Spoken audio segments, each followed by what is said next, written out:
ہے حضرت سیدنا موسیٰ علیہ السلام کے پاس ایک بچی آئی، کہنے لگی چاچو جی آپ کو میرے ابو بلا رہے ہیں، میرے ابو بلا رہے ہیں۔ موسیٰ علیہ السلام نے فرمایا میں آ رہا ہوں۔ یہ بچی واپسی اپنے گھر کی طرف جا رہی تھی، واپسی اپنے ابو کی طرف جا رہی تھی۔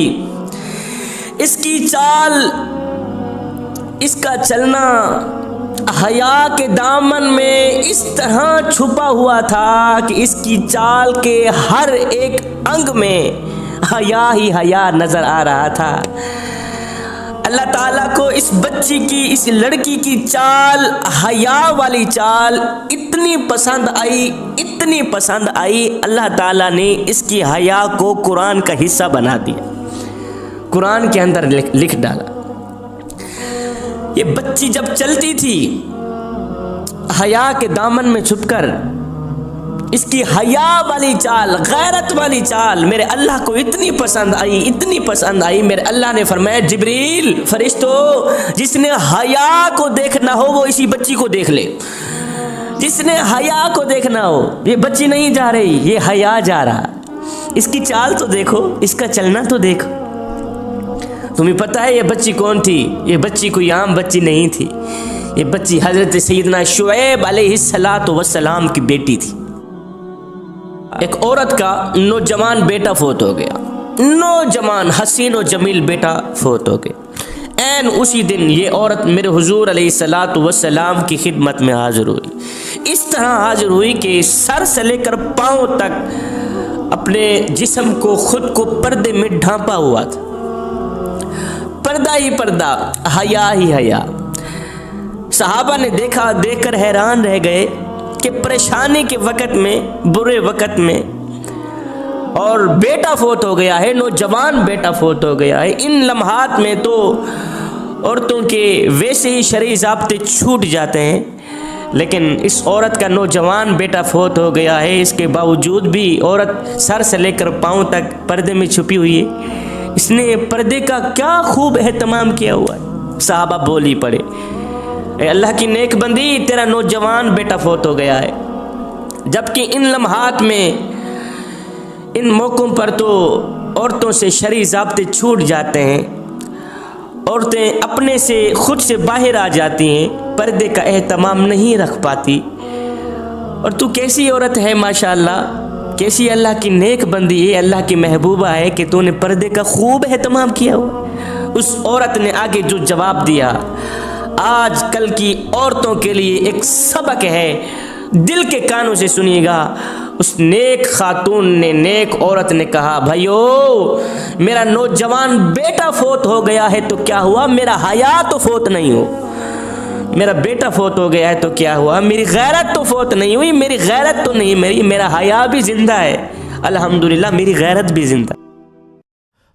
ایک بوڑھا چیختا ہوا، چلاتا ہوا حکیم صاحب کے پاس آیا، کہنے لگا حکیم صاحب مجھے دیکھیے، مجھے کیا ہو گیا، ایسے لگتا ہے جیسے میرے جسم سے روح نکل رہی ہو، ایسے لگتا ہے جیسے میرے پاؤں کیچڑ میں پھنس گئے ہوں، حکیم صاحب جلدی کریے، دیکھیے مجھے کیا ہو گیا ہے۔ حکیم صاحب نے نبض چیک کرنے کے بعد حکیم صاحب نے کہا بابا جی اب دنیا سے ہاتھ اٹھا لے، اب اللہ سے اپنا جی لگا لے، اس لیے جس کیچڑ میں تیرے پاؤں پھنسے ہیں اس کیچڑ سے اب تو قیامت کو ہی نکلے گا۔ ایک فقیر تھا، دریا کے کنارے بیٹھا تھا، لوگوں نے دیکھا، پوچھا بابا جی خیر تو ہے، کیا کر رہے ہیں آپ؟ کہا بیٹے پانی کے ختم ہونے کا انتظار کر رہا ہوں، جب سارا پانی ختم ہو جائے گا تب دریا عبور کروں گا، جب دریا سوکھ جائے گا نا تب دریا عبور کروں گا۔ یہ دیکھ کر لوگ مسکرانے لگے، ہنسنے لگے، ہنس کر کہنے لگے بابا جی کیسی بے وقوفی کی باتیں کر رہے ہیں آپ، اور پانی کے ختم ہونے تک تو تیری زندگی ختم ہو جائے گی۔ اور بابا جی اٹھو اٹھو، اگر دریا عبور کرنا ہے تو ہمت کرو آگے بڑھو، ہمت کرو آگے بڑھو۔ اے یہ سن کر بابا جی نے سر اٹھایا، نوجوانوں کی طرف دیکھا، دیکھ کر کہنے لگا جوانو اور نادانو، یہی تو میں تمہیں سمجھانا چاہتا ہوں کہ تم لوگ یہ جو بار بار کہتے ہو کہ جب زندگی کی مصروفیات ختم ہو جائے گی تب ہم نماز پڑھیں گے، جب زندگی کی مصروفیات ختم ہو جائے گی تب ہم لوگ نماز پڑھیں گے، قرآن پڑھیں گے، اللہ اللہ کریں گے، اللہ کو راضی کریں گے۔ جب زندگی کی مصروفیات ختم ہو جائے گی تب اللہ اور اس کے رسول کو راضی کریں گے۔ نادانو، یہی تو میں تمہیں سمجھانا چاہتا ہوں کہ جس طرح پانی کے ختم ہونے سے پہلے پہلے میری زندگی ختم ہو جائے گی، اسی طرح تمہاری مصروفیات بھی ختم ہونے سے پہلے پہلے تمہاری زندگی بھی ختم ہو جائے گی۔ حضور علیہ الصلوۃ والسلام کے وصال کے بعد حضرت سیدنا عمر فاروق رضی اللہ تعالی عنہ رات کو مدینے کی گلیوں میں گشت فرما رہے تھے۔ دوران گشت آپ کا ایک بوڑھی عورت کے گھر کے قریب سے گزر ہوا۔ آپ نے سنا اس گھر سے بوڑھی عورت کی آواز آ رہی تھی۔ بوڑھی عورت کہہ رہی تھی، حضور آپ پر ہزاروں درود و سلام ہو، حضور آپ پر ہم جیسے نیک بندوں کی طرف سے کروڑوں درود و سلام ہو۔ اس کے بعد وہ بوڑھی عورت حضور علیہ الصلوۃ والسلام کی یاد میں درد بھرے اشعار پڑھ رہی تھی، رو رو کر تڑپ تڑپ کر درد بھرے اشعار پڑھ رہی تھی، کہہ رہی تھی، حضور آپ وہ ہیں جو دن رات رویا کرتے تھے، حضور ہماری ہدایت کے لیے، ہم جیسے گنہگار بندوں کو بخشوانے کے لیے آپ دن رات مشقتیں کاٹتے رہے، دن رات پریشانیاں جھیلتے رہے، طرح طرح کی مصیبتوں کا سامنا کیا۔ حضور ہم جیسے گنہگاروں کو بخشوانے کے لیے، ہم جیسے بدکاروں کی ہدایت کے لیے آپ رات کے دوسرے پہر، رات کی تنہائیوں میں، رات کی تاریکیوں میں اٹھ اٹھ کر اللہ کے سامنے ہاتھ اٹھا کر ہم جیسے گنہگاروں کو بخشوانے کے لیے ساری ساری رات دعائیں کرتے رہے، ساری ساری رات رب حبلی امتی کی صدائیں لگاتے رہے۔ حضور طائف والوں نے آپ کو پتھر مارے، اتنا ظلم کیا، اتنا ظلم کیا، آپ کے دانت مبارک شہید ہو گئے، آپ کے دانتوں کو شہید کر دیا گیا۔ جب لہو نکلا تو اس لہو نے آپ کی داڑھی مبارک کو بھی تر کر دیا۔ ظالموں نے اتنا ظلم کیا آپ پر، اتنا ظلم کیا، ایک پاؤں پر پتھر مارتے، آپ درد کی وجہ سے ایک پاؤں اٹھاتے تو وہ ظالم دوسرے پاؤں پر پتھر مارتے، تو جب درد کی شدت تیز ہونے لگتی تو آپ بیٹھ جاتے۔ حضور ہم جیسے بدکاروں کی ہدایت کے لیے، ہم جیسے گنہگاروں کو بخشوانے کے لیے آپ کا ہر لمحہ مشقت میں گزرا، آپ کا ہر ایک پل مصیبتوں میں گزرا۔ حضور خدا را ہمیں معاف کر دیجئے گا۔ حضور کاش کہ آپ اس دنیا سے نہ جاتے، کاش آپ وصال نہ کرتے۔ حضور میری جیسی ہزاروں میں آپ کے نام پر مر جاتی، حضور میں آپ کے نام پر مر جاتی، آپ زندہ رہتے۔ حضور میرے بچے آپ پہ قربان ہو جاتے،